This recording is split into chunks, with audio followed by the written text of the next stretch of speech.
and helping me get myself together, helping me get my act together.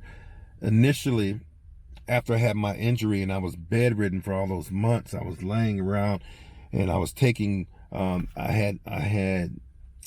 sent me, I was getting syringes and I would give myself shots every morning so I wouldn't get bed bugs, I think it's what it is, bed sores or whatever. I had needles that I would get and pills, and man, I was trying to figure out who I was, and cannabis actually helped me get to a level of sanity within myself. As much as they demonize it, it really, really helps, how do you say, calm the savage beast. I mean, it made me think and feel a certain way. Gave me some clarity where I did not have it. Now, I would say prior to that, I went to the doctor and I was just like, I was bedridden. I was trying to figure out what I was going to do. I'm sitting there crying so much and, wondering what am I going to do with my life? And what about my career that's over? How am I going to handle myself? And how am I going to pay for bills and all of that? And you know what they did? They said, you know what? You got ADD. You got ADD. Take these pills. So I took the pills and I tried those things out. And initially I was trying to figure out how is it working. As they say, it's like, I'm trying which one it was that I had. But it seemed like it was just like my mind was racing and spinning. And man, I tell you, the American system is so whack. So let me say all this because what happened was, after I started using cannabis, I started getting a little bit more of an insight. Now, sure, I got what I noticed in comparison to alcohol. Alcohol, you drink it, it loosens your inhibitions up in a certain way. You're going to consume your weight in alcohol up front. Cannabis, you smoke it, however you take it, and then you gain your you eat more later on. So it's either you're going to drink the calories or you're going to eat the calories, depending on how you hit it up. But what was interesting for me was the fact that the insights that I got were just so amazing.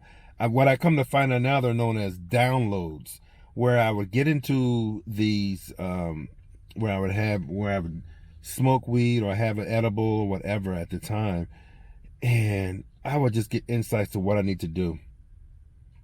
Like, remember how before I mentioned about Jiminy Cricket sitting on my shoulder, and you want to talk and tell him how to do things, and I want to get that guidance. It was almost like that's what was happening. You hear about people saying, the weed's talking to me, the weed's talking to me. And I can literally say that it did.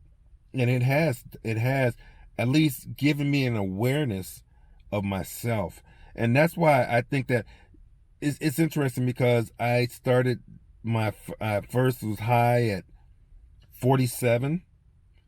I have plenty of friends who will say, oh man, I was like 8 when I smoked. I was 9 when I smoked weed.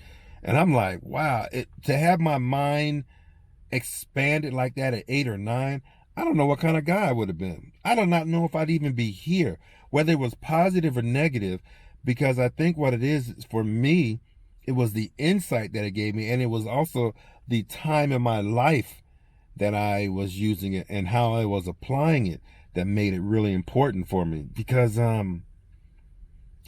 at 8 or 9, you don't know it. I mean, you're still going through puberty. You know what I'm saying? You're still going through puberty.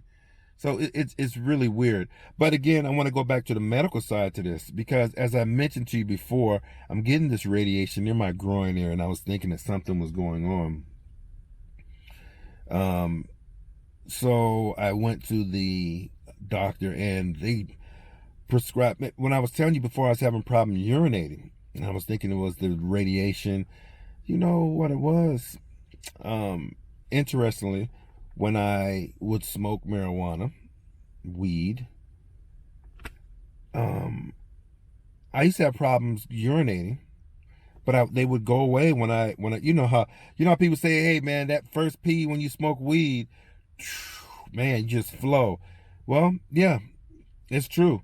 It would flow with no problem. After I'd smoked something, first time I go to the restroom after smoking, and it was like it just felt like your whole body was relaxed and you could just pee freely. Now I'm tying this in because I've received some medication for that urination problem that I was having. It's called Flomax or Tolosamil or Tolosum. I'll figure it out later on. But they gave me Flomax. That was what they gave me, and I took this thing. And guess what? Lo and behold, I was able to urinate just as good as when I had cannabis. And I'm wondering if there is any form of a cannabinoid in that, because it seems like, some people say weed is a cure-all for everything. I actually do believe it. I have some friends who have given me tinctures and some of those medications. And the only thing different was the suspension fluid that it was in. Like, for instance, she made a cream, but it had CBD in it, marijuana in it. She had a bug spray, a bug bite reliever, but it had cannabis in it, and it was more of a watery, like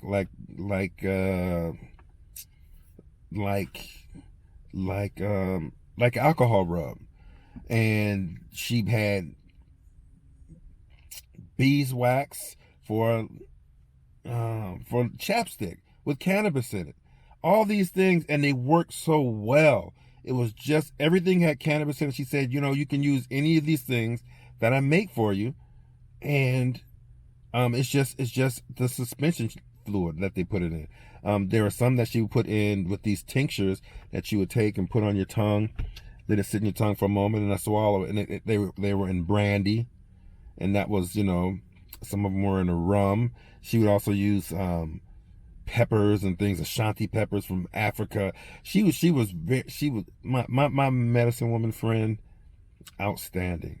I mean, she would, any kind of malady that I had, I would go and I'd send her some money, or give her some money, and she would give me a different recipes, and she'd say, hey, try this, tell me what do you think about that, hey, how is it too strong, man, sleeping stuff. I got friends that had warts, that had fungus on their toes, things like that I would give these things to, and they would say, hey, what about this? Now, the one thing I haven't heard, which I had several friends ask about, is what about growing hair? I haven't seen any cannabis of growing the hair. And you know what? Being that I'm bald right now, I've been rocking my bald head for so long. I don't think that I would actually want to have something. I don't know what. Well, then again, I used to love my waves back in the day, but I don't know if I would like to do that. To try to grow my hair back. Interestingly enough, though, I have been doing a tonic of mushrooms, not psychedelic, not psilocybin mushrooms, but there is a Paul Stamets is probably one of the, if not the world's foremost person on mycology, the mycological effect of mushrooms on you. I've been actually taking a dose of Paul Stamets is his name.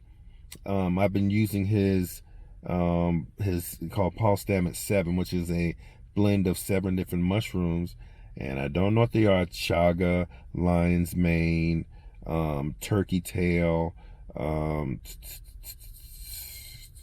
can't think of it, but I've been taking them every morning since I've been diagnosed with cancer, and man, I have been noticing some things going on with it. I have been noticing hair growing on my shoulders. Interestingly enough, my wife, who actually has had some what do you call that? Fibroid issues. Has had fibroids. They have been reducing her fibroids. She's also been losing weight. Now, I think everything works for everybody differently. I think similar to cannabis, weed, that how it talks to you. I think that there's a similarity with that of fungus. or mushrooms. I think they affect the person in certain ways that that your body needs, because these are going down to the essence of, these are natural natural medications, natural remedies for a lot of things. And I think that's why the pharmaceutical companies don't want folks getting into marijuana and cultivating their own and making their own medicines and things like that, because look, that Flomax worked just as effective as cannabis did, and I can grow that in my backyard, versus going to the pharmaceuticals companies, or going to, you know, Best Buy, going to a CVS or something, and purchasing something over the counter, which keeps money in their pockets. Man, I could do it myself. So I'm going to really focus on that a lot more. I'm still going to use this Flomax that they've given me for now. But what is happening is I'm gonna be refinancing my house soon, and I'm going to go start growing my own stuff in the backyard and doing things for myself. And that might be one of those things. I never thought of myself as being a weed person to growing some, but I tell you what, with the way things are going and the situation that I'm in, as I mentioned before, about taking care of my body and taking care of myself and looking at who I am in a whole different way. I've been working on my head. Now I need to work more on the physical side to it, and I think it's important. So those working on growing my own foods, especially with the way things are going on in America nowadays. I think you need to be more self-sustaining. Yes, I got some bullets. I need to get some more. Yes, I need to. One thing that I don't have is a running lake or river by my house to give myself water.